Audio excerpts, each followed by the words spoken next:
আসসালামু আলাইকুম, আমি শাফিন ব্ল্যাকিস থেকে চলে এসেছি। আজকে খুব দুঃখ ভরা একটা ভিডিও নিয়ে আসছি।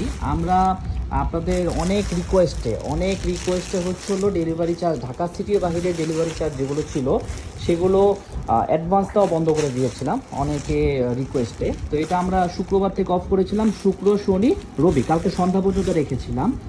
এই দেখেন ডেলিভারি চার্জ অফ করার পরিণতি। এখানে অলমোস্ট 20টার মতো ডেলিভারি আছে। এই কাস্টমারগুলো রিসিভ করতে পারে না, এই কাস্টমারগুলো অসুস্থ, এই কাস্টমারগুলোর ভিসা হয়ে গেছে, এই কাস্টমারগুলো ঢাকার ভিতর চলে গেছে, দেশের বাইরে চলে গেছে, নানান ধরনের এক্সকিউজ।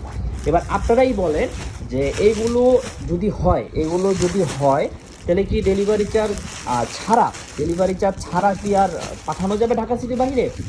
কমেন্ট বক্সে আপনারা মতামত দিবেন, এটার উপর আমরা নেক্সট সিদ্ধান্ত নিব যে কী করবো। এটা দেখেন কী অবস্থা, প্রতিটা পার্সেলে আমাদের 150-200 টাকা পর্যন্ত ডেলিভারি চার্জ দিতে হয়। ওজন